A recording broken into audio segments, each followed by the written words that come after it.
Bonjour à tous, j'espère que vous allez bien. On se retrouve cette fois-ci pour une vidéo sur les vecteurs aléatoires. Alors les vecteurs aléatoires, c'est dans un premier temps on va étudier le cas des couples de deux variables aléatoires. On pourrait étudier aussi pourquoi pas des triplets, voire des ruplets de variables aléatoires. Naturellement il faut que vous ayez vu d'abord le chapitre variables aléatoires. On a fait une vidéo bien sûr complète là-dessus, donc je vous invite à vous y reporter dans un premier temps. Et maintenant donc on va étudier le cas des couples. Alors, je vous ai écrit un petit modèle au tableau. Vous avez, on va prendre un modèle simple. On effectue deux tirages successifs sans remise dans une urne qui contient n boules. On s'intéresse à la variable aléatoire x qui est égale au plus petit des numéros obtenus et la variable y qui est égale au plus grand des numéros obtenus. Donc, vous avez une urne qui contient n boules. On tire deux boules successivement et sans remise. Par exemple, les boules numéro 8 et 3. Et à ce moment-là, x, c'est ce que je vous ai marqué ici, prend la valeur 3, c'est le plus petit des deux numéros que vous avez obtenu, et y, la valeur 8. Alors je vous rappelle, un petit rappel de dénombrement, puisque les tirages se font successivement et sans remise, l'univers des possibilités associées à cette expérience aléatoire, c'est l'ensemble des arrangements à deux éléments.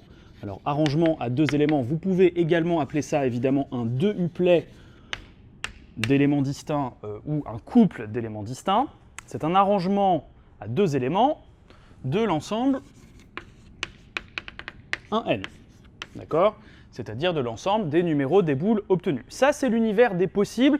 Faisons tout de suite un petit rappel. Le cardinal de oméga, c'est n facteur de n-1. Pourquoi? Puisque vous avez évidemment n choix pour la première boule que vous allez obtenir, et pour la deuxième boule, étant donné que les tirages s'effectuent sans remise, vous n'avez plus que n-1 choix. D'accord? Une autre version, une autre façon de voir les choses, c'est de considérer que vous retrouvez ici le nombre d'arrangements à deux éléments dans un ensemble à n éléments, qui est, tout ça c'est le petit rappel préliminaire, hein, factoriel n sur factoriel n-2, comme vous le savez, ce qui donne bien évidemment la même chose, n facteur de n-1. Alors, je précise donc l'univers qui est associé à l'expérience aléatoire, puisque c'est souvent une question qui peut vous être posée dans un cours sur une question de probabilité, et surtout parce que je ne voudrais pas qu'on confonde cet élément, cet ensemble oméga, avec la première chose que je voudrais dire sur ces couples de variables aléatoires, c'est ce qu'on appelle le support du couple xy. Alors, quelle est l'idée? La question ici, c'est pas de trouver la loi de x séparément, ou la loi de y, c'est de se demander quelles sont toutes les valeurs possibles pour le couple de variables aléatoires xy. Prenons un petit exemple, xy peut prendre la valeur 3,5 ou bien la valeur 4,9. En effet, le plus petit numéro pourrait être 4, le plus grand pourrait être 9. Vous observez tout de suite prendre des exemples que les valeurs 3,3 sont évidemment impossibles puisque les tirages s'effectuent sans remise, et que des valeurs comme 4,2 par exemple ne seraient pas possibles non plus, puisque x est censé être le plus petit numéro ne va pas être 4, et le plus grand numéro 2, évidemment. Alors, qu'est-ce que c'est xy de oméga? Donc, ce qu'on appelle xy de oméga, c'est le support du couple xy, et le support, qu'est-ce que c'est? C'est l'ensemble de toutes les valeurs qui peuvent être prises par le couple constitué de la valeur de x et de la valeur de y. Okay? Alors, si on réfléchit bien, qu'est-ce que c'est comme valeur? Commençons par remarquer que ce sont des entiers, donc c'est un ensemble de couples qui s'écrivent, disons, IJ, d'accord? Alors, avec I et J, c'est des numéros de boules, donc forcément, ça ne va pas être en dehors de l'ensemble des numéros possibles, donc ça va être entre 1 et n, naturellement. Et par ailleurs, X étant le plus petit numéro et Y le plus grand, I et J ne peuvent pas être égaux, et évidemment, comme on l'a vu avec les exemples ici, le plus petit numéro va toujours être plus petit au sens strict que le plus grand. Donc finalement, on se retrouve avec l'ensemble des couples IJ qui vérifient cette relation-là, c'est-à-dire I et J sont tous les deux compris entre 1 et n, et I doit être strictement plus petit que J. Okay? Vous observez que si on avait essayé de trouver séparément, non pas l'ensemble des valeurs possibles pour le couple, mais le support de x d'une part, le support de y d'autre part, on n'aurait pas eu de contrainte évidemment sur I et J, puisqu'on n'aurait eu qu'une seule variable. On peut donner ces supports, ça peut être intéressant. X de oméga, qu'est-ce que c'est? Je vous renvoie bien sûr au cours variable aléatoire. Hein. C'est l'ensemble des valeurs possibles prises pour x, x étant le plus petit numéro obtenu, au minimum il vaut 1, et au maximum il vaut, non pas n, attention, mais n-1. En effet, le plus petit numéro ne peut pas être n, puisque nous tirons deux numéros sans remise, ce qui veut dire que les numéros sont différents. Donc si le plus petit était n, le plus grand serait en dehors de l'ensemble des numéros possibles. Y de oméga, l'ensemble, le support du couple y, le support de la variable y, pardon, qui représente donc le plus grand des numéros obtenus, vous avez compris, devinez, je suppose, que la plus grande valeur possible est n pour le plus grand numéro et que la plus petite valeur n'est autre que 2. En effet, bien sûr c'est entre 1 et n, mais le plus grand numéro ne va pas être 1 quand on tire deux boules. Ceci se retrouve en quelque sorte là-dedans, mais attention, xy de oméga n'est pas toujours égal à 1 n-1 croix de n, c'est-à-dire à x de oméga en l'espèce croix y de oméga. Ce n'est pas toujours égal, pourquoi? Parce qu'il y a des valeurs qui sont là-dedans, qui ne sont pas possibles pour le couple xy, comme par exemple ce couple-là. On l'a déjà vu tout à l'heure, 4, 2, 4 c'est une valeur possible pour x, 2 c'est une valeur possible pour y en tant que tel, mais le couple 4, 2 n'est en tant que tel pas possible. Okay? Alors première chose qu'on peut remarquer, qui peut être intéressant, x virgule y de oméga, c'est un ensemble de couples, mais on va restreindre, en fait, si vous voulez, par rapport à x de oméga croix y de oméga, on va restreindre aux cas qui sont possibles. Okay? Et donc finalement, ça va être non pas égal, mais de façon générale, inclus dans x de oméga croix y de oméga. Et ce qui va se passer, évidemment, vous pouvez vous en douter, c'est que si les variables x et y sont indépendantes, alors à ce moment-là, en quelque sorte, les valeurs de x ne vont pas influer sur les valeurs de y, et donc s'il y a telle liste pour les valeurs de x et telle liste pour les valeurs de y qui sont possibles, tous les couples sont possibles. Donc si les variables sont indépendantes, à ce moment-là, vous allez avoir xy de oméga égale x de oméga croix y de oméga. Maintenant, dans le cadre de ce cours, les variables ne sont pas tellement indépendantes en général, parce que, remarquez, ça dépend des exercices, mais souvent on étudie un couple de deux variables qui sont liées. Donc, justement, c'est ce qu'on va faire ici. Alors l'idée de ce chapitre, encore une fois, c'est de ne pas trouver directement par un calcul simple, calcul classique de variable aléatoire, la loi de x ou celle de y, mais de chercher d'abord la loi du couple xy, et en fonction de ça, d'en déduire les lois de x et de y. Et c'est vraiment assez intéressant. Alors maintenant, ce qu'on va faire, qu'est-ce que c'est trouver la loi d'un couple? On arrive à ce qu'on appelle la notion de loi conjointe. Donc on a vu le support, maintenant on voit la loi conjointe du couple xy. Ça revient pour chacune des valeurs du support, donc support ici, ça revient pour chacune de ces valeurs qu'on va fixer, à chercher la probabilité que cette valeur soit atteinte. Alors allons-y, prenons deux entiers i et j qui sont plus petits l'un que l'autre. On cherche, je vais peut-être l'écrire, on cherche à trouver la probabilité que l'événement x égale i et y égale j soit réalisé. Alors comment on fait pour trouver la probabilité de cette intersection? Alors là, je vous renvoie à notre vidéo complète du cours de dénombrement. Je vous rappelle que vous avez dans cette vidéo des méthodes pour calculer la probabilité d'une intersection. Je vous y renvoie, vous avez 4 ou 5 méthodes. Révisez d'abord cette vidéo avant de reprendre ce point-là, si vous le souhaitez. Parmi les différentes méthodes qu'on a, on pourrait calculer le produit des deux probabilités, mais ça supposerait évidemment que ces variables soient indépendantes, ce qui est, on l'a vu, ce qu'on pressent déjà faux dans cet exemple. On pourrait, deuxième idée, s'intéresser à des probabilités conditionnelles, sous réserve de la non-nullité de cette probabilité. Si on fait ça, ça revient à trouver la loi de x, or on ne la connaît pas, c'est un des buts de l'exo de faire ça plus tard.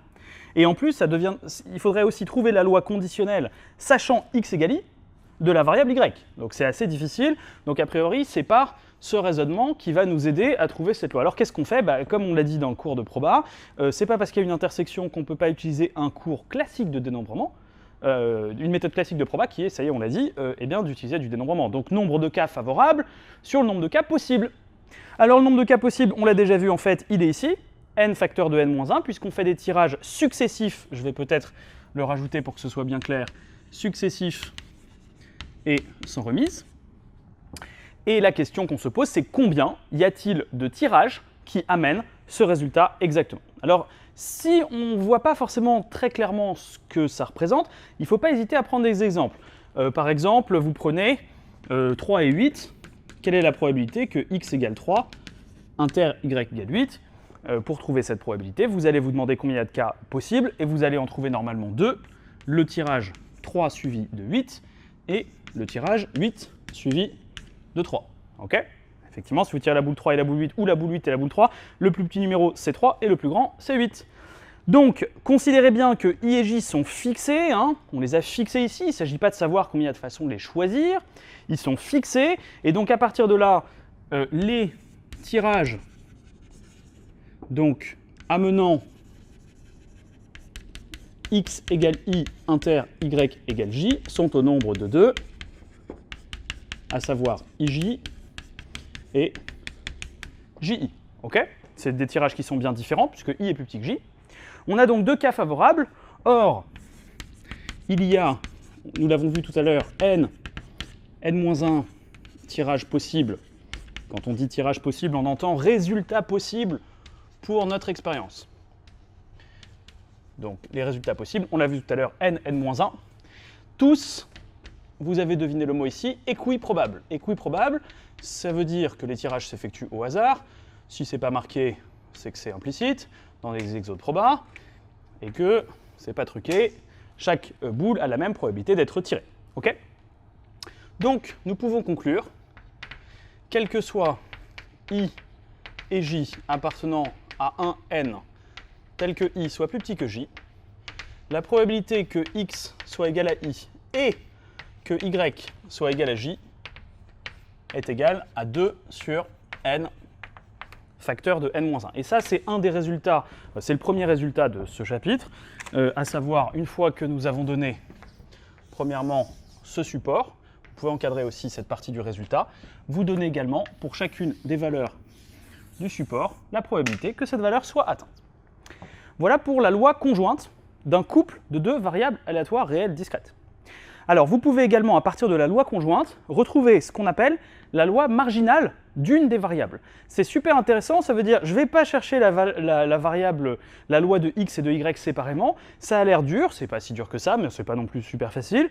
On calcule la loi du couple, et à partir de là, on va trouver la loi de x, la loi de y. Donc, deuxième partie de cette vidéo, loi marginale, et puis à partir de là, on va reprendre aussi l'espérance, variance, et on travaillera sur la notion de covariance ensuite. Allons-y. Alors, dans cette deuxième partie, on va donc passer de la loi conjointe du couple XY à la loi marginale de chacune des variables. Pour bien comprendre cette notion de loi marginale, je vous ai fait un petit tableau très simple d'un exo que vous pourriez avoir en primaire, voire, ouais c'est ça, au primaire, disons, avec un problème évidemment hyper facile. Vous avez une classe de 23 personnes, dont des filles et des garçons qui peuvent jouer au foot et au volley. Alors, donner la loi conjointe de ce phénomène, entre guillemets, puis on fera les choses plus précisément après, c'est finalement remplir ces 4 cases. C'est-à-dire, vous voulez trouver, on fait du dénombrement et pas des probas, bien sûr, ici. Vous devez trouver le nombre de filles qui jouent au foot, le nombre de garçons qui jouent au volley, etc. Toutes les possibilités. Ça, c'est un petit peu comme si vous voulez, vous avez votre variable x qui peut valoir les valeurs foot et volley, et vous avez votre variable y, ce n'est pas des variables aléatoires, elles prennent des valeurs, mais ce n'est pas très grave, qui peuvent prendre les valeurs filles ou garçons. Et vous cherchez toutes les combinaisons possibles. La première chose que vous pouvez remarquer, c'est que la somme de toutes ces combinaisons fait le total. Et ça, c'est une vérification qu'on peut faire nous aussi, c'est-à-dire, on va peut-être la faire ici, la somme de toutes les probabilités, pour ce qui nous concerne, de x égale i et de y égale j, est égale à 1, puisque la somme des probabilités fait 1. Alors on l'espère évidemment, voyons si c'est vrai. Je vous rappelle que la somme doit être effectuée sur le support du couple XY, c'est-à-dire sur l'ensemble des couples IJ d'entiers qui vérifient cette relation. Voyons ce que ça donne. Ça nous donne la somme pour I compris entre 1 et n, et J compris entre 1 et n également, mais vérifiant I plus petit que J, de 2 sur n, n-1 comme nous l'avons vu. Or, cette somme, exercice classique de dénombrement, comporte 2 parmi n termes. 2 parmi n termes. Donc, tous égaux à 2 sur n, n-1. Pourquoi 2 parmi n termes? Parce que, eh bien, d'abord, tous ces termes sont identiques. Pourquoi il y en a 2 parmi n? Parce que pour former un couple d'entiers IJ qui vérifie la relation I inférieure strictement à J, vous devez d'abord, dans un premier temps, choisir 2 valeurs différentes, puisque I doit être différent de J, vous l'avez vu, 2 valeurs différentes entre 2 et n, sans ordre, donc 2 parmi n, et ensuite les ordonner mais dans l'ordre croissant. Dans l'ordre croissant, c'est-à-dire qu'il ne faut pas que vous preniez tous les arrangements possibles avec tous les ordres possibles. Il s'agit de les ranger dans l'ordre croissant. Donc dans l'ordre croissant, il n'y a pas le choix. Une fois que vous avez choisi vos deux entiers, ils sont automatiquement rangés. Vous les rangez dans l'ordre croissant, ça fait qu'une seule façon de faire. Okay, donc vous avez dans cette somme 2 parmi n termes. Si vous voulez en savoir plus, dans la vidéo de proba également, on a fait un point là-dessus plus général et beaucoup plus détaillé, notamment pour expliquer pourquoi, pour la formule du crible, vous avez dans la somme un peu similaire à celle-ci, avec I1 plus petit que I2 plus petit que IK, pourquoi vous aviez là-dedans K parmi n termes. Okay, donc je vous invite à reprendre ça si vous avez un doute sur le nombre de termes. C'est super important parce que dans tout ce chapitre-là, vous allez très souvent avoir des histoires de couple IJ, d'entiers qui vérifient je ne sais quoi, et assez souvent il y a un 2 parmi n qui intervient, donc il faut bien être au clair. 2 parmi n, ça tombe bien, ça fait n-1 sur 2. Et n-1 sur 2 multiplié par 2 sur n-1, comme on a déjà fait la classe de troisième, on sait simplifier les fractions, donc ça fait 1. Donc c'est bien sûr un résultat qui est en quelque sorte analogue à celui-ci, à savoir la somme de toutes les possibilités fait le nombre d'élèves de la classe, et bien ici la somme de toutes les probabilités conjointes fait bien 1. Okay, alors maintenant, loi marginale, hein, j'avais parlé des marges, alors les marges c'est un peu les marges de votre tableau si vous voulez. Hein. Alors je vais m'intéresser à la loi marginale de Y. J'aimerais bien savoir combien il y a de filles et combien de garçons dans cette classe. Vous allez me dire, c'est pas très dur, puisque je connais les chiffres 10 et 5, le nombre de filles c'est 15 et le nombre de garçons c'est 8. Qu'est-ce qu'on est en train de faire ici? On est en train d'additionner ces chiffres-là, hein, tout simplement. Nous, c'est pas des chiffres, c'est pas des nombres, c'est des probas, mais en gros c'est un petit peu la même idée. Alors, réfléchissons maintenant de façon un petit peu plus précise. On va fixer J dans le support de Y que nous avions déjà donné préalablement, à savoir 2n. Je vous rappelle que Y c'est le plus grand des deux numéros tirés, donc au minimum ça vaut 2. Et nous allons essayer de trouver quel est le but. Je vais l'écrire. Le but, c'est de trouver la probabilité que Y soit égal à J. Okay, et nous, ce qu'on a, on connaît, je détaille un peu là, la probabilité que X soit égal à I inter Y égale J. Et on la connaît pour tout I tel que 1 soit inférieur ou égal à I, inférieur à J, inférieur ou égal à N. Plus précisément, on la connaît même pour les autres I, à savoir cette probabilité vaut bien sûr 0 dans tous les autres cas, si cette relation n'est pas respectée. Donc qu'est-ce qu'on va faire? Finalement, on cherche la probabilité d'un événement. Et ce qu'on connaît, c'est la probabilité d'un événement inter x égale 1, inter x égale 2, inter x égale 3, etc. C'est un peu comme si vous cherchiez le nombre de filles dans la classe, et vous, ce que vous connaissez, c'est le nombre de filles qui jouent au foot et le nombre de filles qui jouent au volley, et puis évidemment, on pourrait faire un tableau plus grand. Donc qu'est-ce qu'on va faire? Naturellement, vous l'avez deviné, on va prendre ce système foot-volley tout à l'heure comme un système complet, c'est-à-dire, pour ce qui nous concerne ici, le système x égale i, on va l'envisager comme un système complet d'événements, et on va appliquer, on va sommer, donc on va sommer les probabilités d'intersection, on va appliquer la formule des probabilités totales à ce système complet. Alors allons-y. Comme tout ça est dans le cours, hein, bien sûr, mais c'est pour expliquer le cours qu'on prend cet exemple. Comme x égale i. Pour i variant, nous l'avons vu, de 1 à n-1, est un système complet d'événements. Je vais abréger ici en SCE, mais pas d'abréviation sur vos copies. Alors, foutu pour foutu, on va écrire ici FPT pour formule des probabilités totales. D'après la formule des probabilités totales, la probabilité que y soit égal à j est égale à la somme des p de x égale i inter y égale j. Et donc, pour le système complet que nous avons choisi, i varie de 1 à n-1. Alors ici, vous fassiez attention à une chose. C'est que cette probabilité-là, si je vous demande combien elle vaut, réfléchissez, à votre avis, combien elle vaut.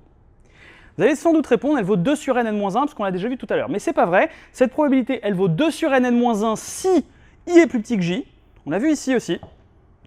Et sinon, c'est logique, elle vaut 0, puisque cet événement n'est pas possible, il n'est pas dans le support. Okay, donc vous ferez attention que comme il s'agit de remplacer cette probabilité par sa valeur au sein d'un sigma, au sein d'une somme, encore faut-il vérifier que les indices i et j qui interviennent ici vérifient bien la relation précédente. Alors c'est ce qu'on va faire.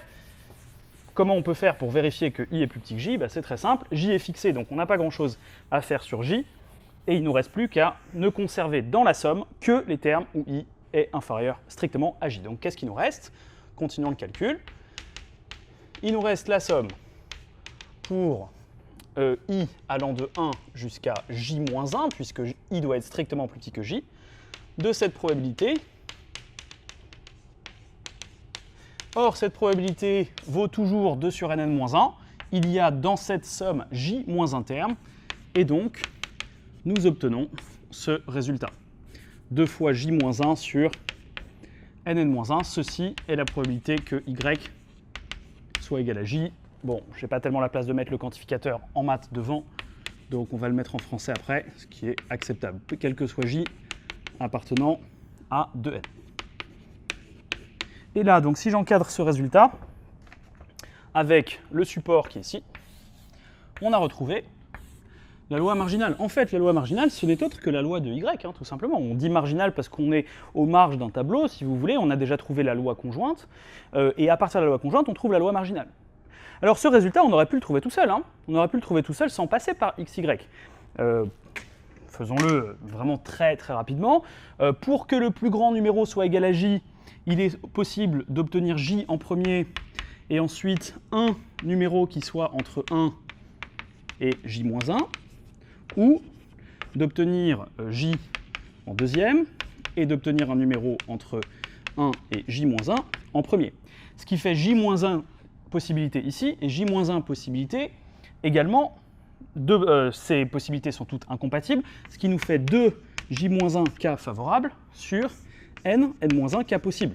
Tous ces coups probables, et on retrouve bien ce résultat. J'ai pas dit que c'était un exercice forcément dramatiquement difficile, et qu'on était obligé de passer par la loi conjointe, mais vous voyez que ça nous donne une autre technique pour trouver la loi d'une variable, passer par un couple, trouver la loi du couple qui là n'était pas très dur, hein, finalement, 2 cas favorables, parce qu'il n'y avait que ij ou ji, et à partir de là, avec bien sûr la formule des probabilités totales que vous devez impérativement maîtriser, eh bien, retrouver la loi de y. Alors si vous faites ça, bien sûr, vous devez vérifier que la somme des probabilités fait 1. Je ne vous fais pas cette vérification au tableau, puisque c'est une vérification qui serait ici uniquement calculatoire, mais bien sûr, il faut que vous pensiez à le faire. Et vous pouvez également, évidemment, à partir de là, retrouver l'espérance de y, la variance de y, etc., etc. Alors maintenant, moi, ce qui va m'intéresser dans un deuxième temps, c'est pas de continuer les calculs pour s'entraîner, ça vous pouvez le faire à la maison. Vous pouvez essayer de retrouver la loi de x, hein, ça peut être intéressant. Je vous donne peut-être le résultat, quel que soit i entre 1 et n-1, suivant le même principe. Je vous invite donc à trouver la probabilité que x soit égal à i, qui sera égal à 2 fois n-i sur nn-1. Sauf erreur, vous vérifierez ça. Et vous vérifierez aussi, bien sûr, que la somme des probabilités fait bien 1. OK ? Alors maintenant, ce qui m'intéresse, c'est une nouvelle notion qu'on va voir ensemble, c'est la notion de covariance du couple XY. Alors d'abord, il faut que je fasse un point de cours sur la covariance. Alors allons-y.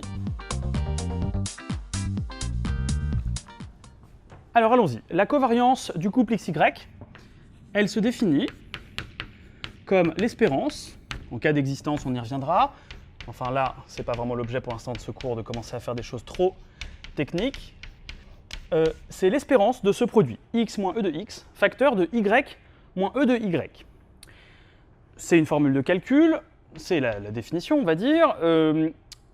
Vous pouvez développer cette formule, et si vous le faites, vous obtiendrez ce résultat. Espérance de xy moins espérance de x, espérance de y. C'est en pratique cette formule qui nous sert à calculer une covariance, encore faut-il calculer l'espérance d'un produit, on va apprendre à faire ça maintenant. Mais d'abord quelques mots sur ce que signifie la covariance de deux variables aléatoires. Alors, vous avez deux variables x et y, x qui a une moyenne qui est e de x, et puis y évidemment à côté qui a une moyenne e de y. Bon. On va s'intéresser au signe de cette covariance. Si x moins e de x, qu'est-ce que représente x moins e de x? C'est l'écart entre la valeur de x et l'espérance. Admettons que la réalisation de x soit ici. X moins e de x, dans cet exemple, est positif. Je vais prendre un y qui serait lui aussi au-dessus de son espérance. Voilà la différence y moins e de y, c'est-à-dire la réalisation moins ce à quoi on s'attendait. Okay, et on va multiplier ces deux écarts. Pour l'instant, on est un peu dans le flou, hein, mais on multiplie ces deux écarts et on s'intéresse à l'espérance de ce produit, l'espérance qui est, je vous le rappelle, la valeur moyenne pondérée par les probabilités que tout ça arrive. Bon, alors vous allez me dire, on est bien avancé avec ça. À quoi ça sert? Et qu'est-ce que ça représente? On va prendre un exemple. X, votre temps de travail en heures, j'ai abrégé avec un W, temps de travail en heures jusqu'au concours. OK? Et Y, votre moyenne en maths au concours, toutes épreuves confondues. On va imaginer, alors je ne sais pas où vous en êtes dans votre préparation, quand est-ce que vous regardez ce cours, etc. Enfin, on va imaginer que, par exemple, vous aviez prévu de travailler, admettons, 250 heures les maths entre maintenant et votre concours, et que, j'espère que je fais peur à personne, que vous pensez, globalement, tenant compte de tout ça, avoir 13. Bon. Ça, c'est ce qu'on est en droit d'attendre aujourd'hui, tenant compte du fait que vous prévoyez de travailler 250 heures. Maintenant, qu'est-ce qui va se passer si la réalisation de x, alors la réalisation de x, c'est x de oméga, puisque oméga représente un événement élémentaire, et pour cet événement, on va regarder ce qui se passe pour x. Si, admettons, la réalisation de x qui nous intéresse vaut finalement 350, ça veut dire que x moins e de x est très élevé. Okay, x a été plus élevé que son espérance, x de oméga moins e de x. Bon. Mais qu'est-ce qui va se passer pour y, à votre avis? Vous devez vous en douter. Bah, c'est pas sûr que vous allez avoir plus que 13, ça reste aléatoire. Mais quand même, en moyenne, si vous avez travaillé plus que prévu, vous devriez, toutes choses égales par ailleurs, obtenir une meilleure note que prévu. Et je pense que si vous n'êtes pas convaincu de ça, bah, ça sert à rien de travailler les maths.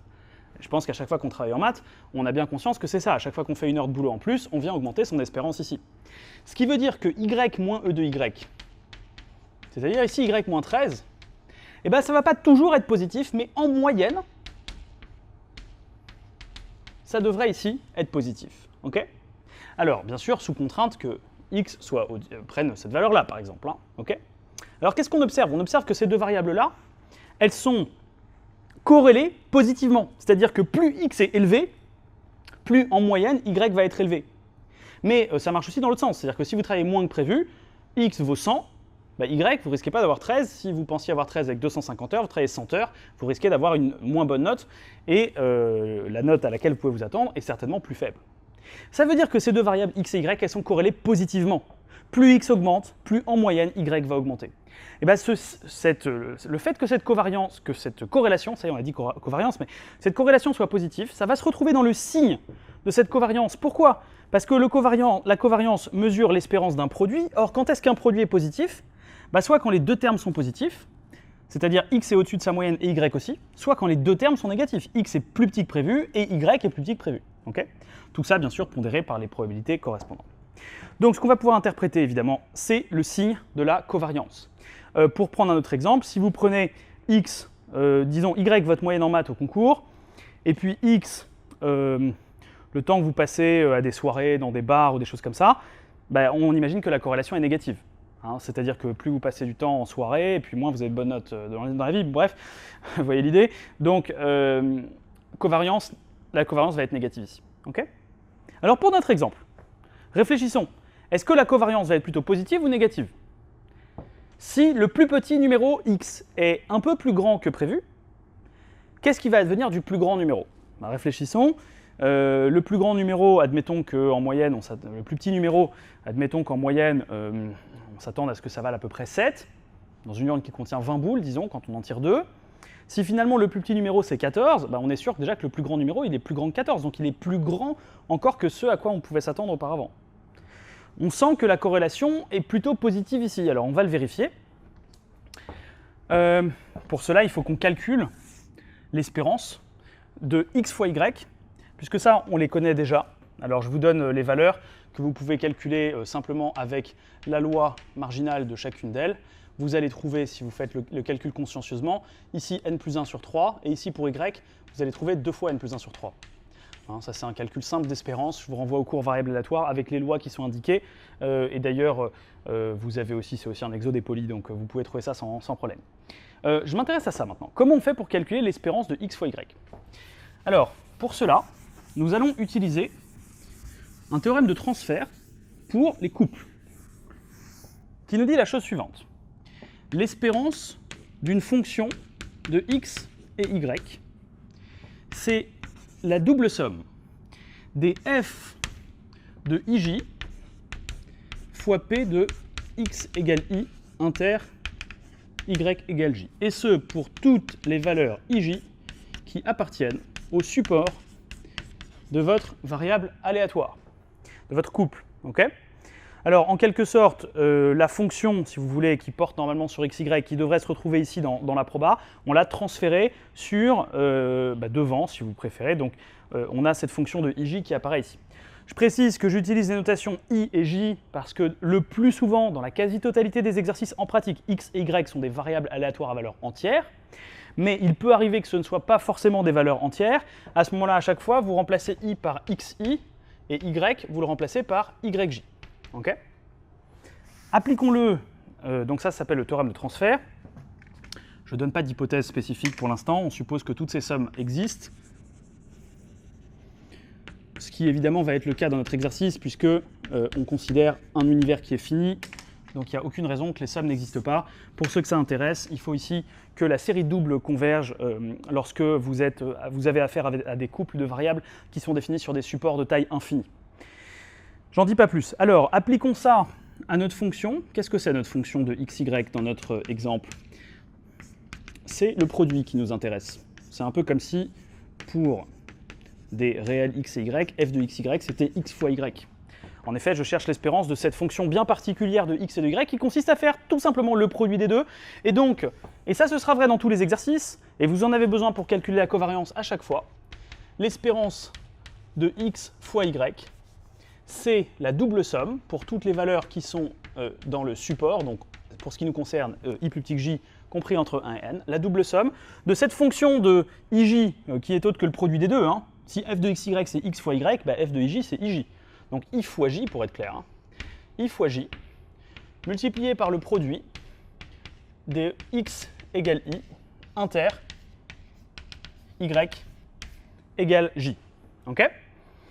Alors maintenant, on va faire le calcul de cette covariance. Ensuite, je dirai un mot du coefficient de corrélation linéaire. Je pense qu'on s'arrêtera là ensuite. Alors, continuons sur le calcul de cette covariance.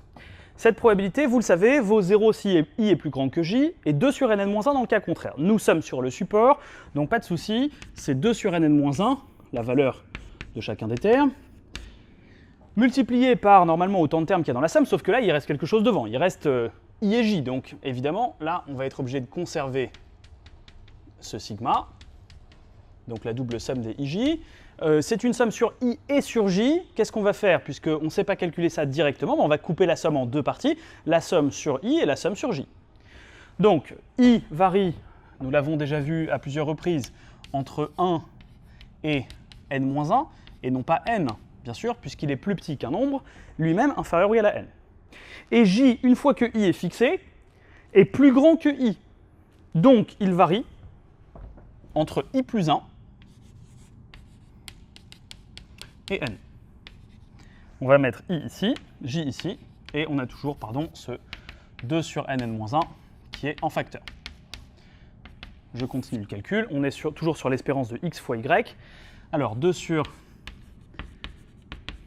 nn-1, facteur de la somme pour i allant de 1 à n-1 de i, le tout multiplié. Alors cette somme vaut la somme des entiers de 1 à n, c'est-à-dire n plus 1 sur 2, moins la somme des entiers de 1 à i qui manque, qui vaut i plus 1 sur 2. Okay, vous voyez qu'on peut réussir à faire ce calcul. Ensuite, pour terminer, puisque je ne vais peut-être pas faire le calcul en entier ici, vous allez vous retrouver à développer tout ça.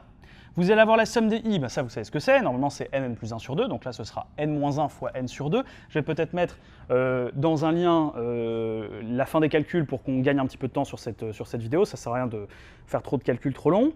Et puis ici vous allez devoir développer, vous allez vous retrouver avec la somme des i au cube, la somme des i au carré, tout ça c'est des formules que vous connaissez, vous faites un calcul. Le calcul est souvent assez long, donc vous trouvez la valeur de l'espérance de xy. Vous faites attention à ce moment-là, vous n'avez pas fini le calcul, il ne faut pas oublier que la covariance de xy, c'est l'espérance de xy moins le produit des deux espérances.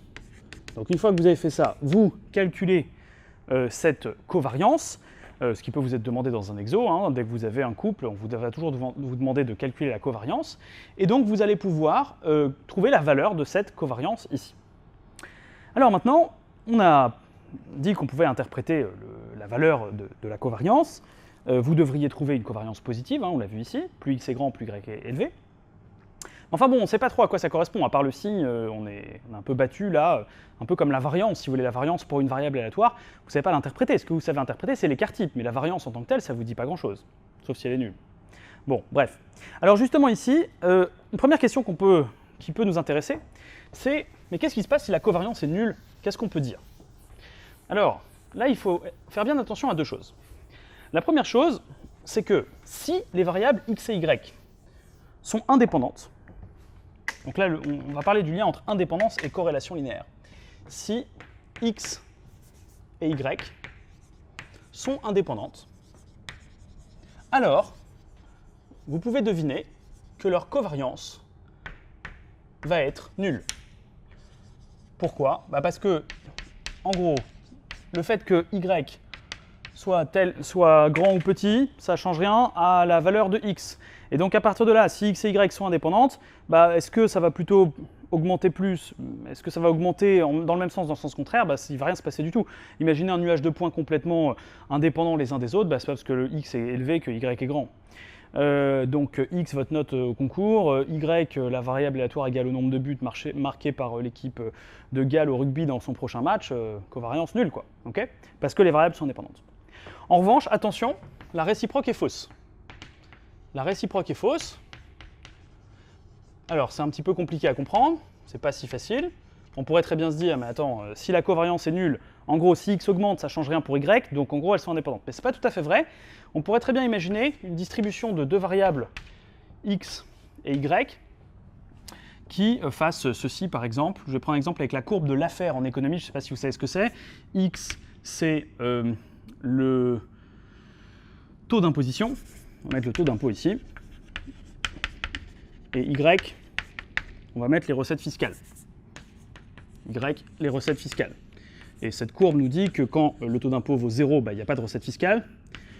Mais quand le taux d'impôt vaut 100%, c'est-à-dire quand on vous prend tout ce que vous gagnez, il n'y a pas de recette fiscale non plus parce que personne ne déclare ses impôts, parce que personne n'a envie de travailler pendant un an pour que l'État nous prenne la totalité de ce qu'on a gagné.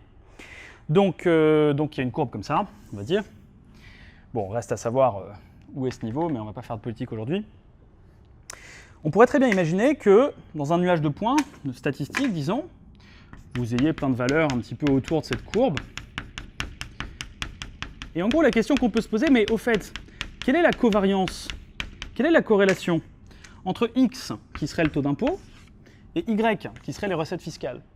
Là, on va pouvoir, selon cette théorie, on va pouvoir vous dire, ça dépend des cas en fait. Si le taux d'impôt n'est pas suffisamment élevé pour qu'on ait dépassé cette borne, qui est peut-être à 80% par exemple de taux d'impôt, alors à ce moment-là, évidemment, la covariance est positive. Bon, en France, par exemple, vous vous doutez bien que quand les impôts augmentent, les recettes fiscales augmentent. Et si maintenant vous êtes dans un pays où le taux d'impôt est super élevé, ou bien il y a beaucoup de corruption, etc., si à un moment le taux d'impôt augmente trop, les recettes fiscales vont baisser, puisque les gens vont soit arrêter de travailler, soit faire appel à du travail non déclaré, etc. Et donc on aurait, si vous voulez, une sorte de covariance positive au début, négatif à la fin, mais comme on doit tout pondérer de la même façon, la covariance, ce ne serait pas exactement pour les impôts et les recettes fiscales ici, parce que on sent bien que dans les pays occidentaux, on est plutôt ici, mais la covariance pourrait très bien être nulle. Et pourtant, évidemment, le taux d'impôt et les recettes fiscales sont complètement liés. Okay, donc faites bien attention, si x et y sont indépendantes, alors la covariance est nulle, mais la réciproque est fausse. Okay, alors quand la covariance est nulle, on dit que x et y ne sont pas corrélés. Donc en gros, si des variables sont indépendantes, on dit alors dans ces cas-là qu'elles ne sont pas corrélées. Mais elles peuvent très bien ne pas être corrélées, c'est-à-dire de covariance nulle. C'est un peu contre-intuitif, mais les variables pourraient ne pas être corrélées et pourtant ne pas être indépendantes. Okay, alors, dernière chose pour finir ici, le coefficient donc, de corrélation linéaire. Coefficient de corrélation linéaire, je vais l'écrire au tableau, qu'on appelle en général ρ de xy, qui vaut covariance de xy sur le produit des deux écarts types de x et de y. Alors ce coefficient de corrélation linéaire, première remarque, d'abord c'est un calcul. Première remarque, il est plus petit que 1 en valeur absolue. Si ça vous intéresse, c'est une démonstration qui est super intéressante. Je vous renvoie à un cours qu'a fait un de mes collègues qui s'appelle Olivier Begassa. Si vous cherchez donc sur YouTube une vidéo qui s'appelle Inégalité et cas d'égalité. Donc Olivier nous a fait une vidéo sur l'inégalité triangulaire, l'inégalité de la moyenne et notamment une sur l'inégalité de Cauchy-Schwarz. La démonstration de l'inégalité de Cauchy-Schwarz et la démonstration de cette propriété sont analogues. C'est une démonstration qui peut être intéressante. Il s'agit de remarquer que la variance de lambda x plus y est toujours positive puisqu'il s'agit d'une variance. Il s'agit ensuite de développer tout ça à l'aide de certaines formules et d'en conclure que c'est un polynôme du second degré en lambda qui, étant positif, ne change pas de signe et voit donc son discriminant être négatif ou nul. Or, ce discriminant, c'est justement, il a un lien avec le coefficient de corrélation. On ne peut pas tout faire là, ici. Regardez d'abord la vidéo d'Olivier. Ça, c'est vraiment un exercice complet du polycopier détaillé avec les sous-questions, etc. Donc faites aussi cet exo si ça vous intéresse. Moi, ce que je voudrais vous dire surtout, au-delà des éléments de cette démonstration, que j'ai vraiment simplifié ici, c'est ce que ça représente, ce coefficient de corrélation. Alors en gros, c'est un coefficient qui vaut entre moins 1 et 1, donc entre moins 100% et 100%. Et pour qu'on comprenne, je vais reprendre un nuage de points avec deux variables x et y qui seraient positivement corrélées par exemple. Imaginons deux variables qui seraient comme ceci. Bon, pourquoi pas, avec éventuellement une ou deux valeurs ailleurs. On a bien envie de s'intéresser, je vais y arriver, à cette droite. Cette droite, qu'est-ce que c'est? Ce serait la droite y égale ax plus b. Eh bien, cette droite qui peut être par exemple la droite des moindres carrés, vous allez essayer de minimiser la somme de ces carrés. Ok. La question qu'on peut se poser, c'est est-ce que cette approximation est correcte ou est-ce qu'elle est mauvaise? En gros, est-ce que cette approximation, elle explique bien y quand on connaît x, ou est-ce que c'est complètement nul? Ça dépend, c'est quand même une question importante. Vous avez un peu de statistiques, vous essayez d'expliquer, de dire, en fait, c'est très simple, plus x est élevé, plus y est élevé, et regarde, en fait, y c'est x plus b, ok, mais en fait, vous faites une petite erreur. La question, c'est de combien vous faites une erreur. Si votre coefficient de corrélation, par exemple, vaut, admettons, 80%, 0,8, ça veut dire qu'en quelque sorte, il y a 80% de la valeur de y qui s'explique par les variations de x. Et donc, le coefficient de corrélation, il ne mesure pas seulement l'existence ou pas d'une corrélation, ça on l'a vu, le signe de la covariance nous informe, et là, évidemment, c'est une covariance qui est positive, mais nous informe sur le degré de corrélation, c'est-à-dire est-ce que cette corrélation est correcte ou est-ce qu'elle est mauvaise. Ok, 80%, c'est pas mal. Pour vous donner une idée pratique, si vous prenez un concours qui a deux épreuves de maths, une épreuve maths 1 et une épreuve maths 2, en général, il y a une corrélation de l'ordre de 80% entre la note de maths 1 et la note de maths 2. C'est-à-dire que pour connaître la note d'un élève, en maths 2, il suffit de regarder la note qu'il a à la première épreuve de maths. Souvent, en gros, pour être clair, s'il est bon en maths à la première épreuve, c'est souvent qu'il est bon en maths, qu'il a travaillé et que donc il va être bon à la deuxième. C'est pas toujours vrai, mais il y a une corrélation quand même assez bonne. Okay. Alors vous pouvez faire d'autres modèles. Par exemple, la covariance entre x, votre temps de travail, et y, votre note en maths au concours, elle est très élevée. C'est-à-dire, en gros, c'est efficace de travailler. C'est pareil pour l'anglais, par exemple. Et puis, si vous êtes en difficulté dans telle ou telle matière plus difficile, en sport ou autre, parfois, c'est pas parce qu'on s'entraîne beaucoup, mais bon, on n'est pas très bon, donc on ne progresse pas énormément. Vous voyez, par exemple. Après, ça dépend des gens. Ça dépend des gens, ça dépend des matières. Bref, c'est intéressant de mesurer le degré de corrélation. Okay. Alors après, on pourra faire un cours ultérieurement pour observer, pour voir qu'on peut même trouver les valeurs de A et B en fonction de la covariance, ce qui est encore plus intéressant. Et puis ce problème de minimisation des moindres carrés qui a un lien avec la covariance, ça peut être un problème aussi de cours d'algèbre bilinéaire, puisqu'il s'agit de minimiser, de calculer des projetés orthogonaux, des choses comme ça, ou bien un problème de fonction de deux variables, puisque vous avez une fonction de deux variables à minimiser. Donc ça peut être aussi des problèmes intéressants de trouver vraiment ces coefficients, mais enfin bon, ils sont dans le cours si ça vous intéresse, même si ça va un petit peu plus loin que l'objectif. Okay. Voilà, donc ce que vous pouvez faire pour vous entraîner sur ce chapitre, c'est reprendre donc l'exemple du début, voir si vous arrivez à retrouver vous-même la loi conjointe à partir de là, la loi marginale de x et de y. Refaites à cette occasion les calculs d'espérance et de variance de x et y, parce que c'est des exos classiques, ça peut ne pas faire de mal. Ensuite, terminer le calcul qu'on n'a pas eu le temps de finir à cause du temps de la vidéo, je ne veux pas non plus que ça dure 3 heures. Terminer le calcul sur la covariance, calculer aussi le coefficient de corrélation linéaire. Et je vais vous mettre donc un petit support carrément exceptionnellement sous la vidéo. Je précise à tous les gens qui nous suivent que les vidéos, on les fait avant tout pour nos élèves, les élèves qui viennent avec nous toute l'année ou qui suivent nos cours à distance. Si vous êtes intéressé, bien sûr, par suivre nos cours, par venir assister à un stage intensif de vacances avec nous ou bien par faire des cours toute l'année, c'est évidemment possible. Consultez notre site internet si tout ça vous intéresse ou appelez-nous. Voilà, donc c'est pour ça que vous n'avez pas toujours la totalité des polis qui sont normalement réservés à nos élèves. On a choisi de mettre toute une partie de nos vidéos en accès libre, j'espère que vous l'appréciez.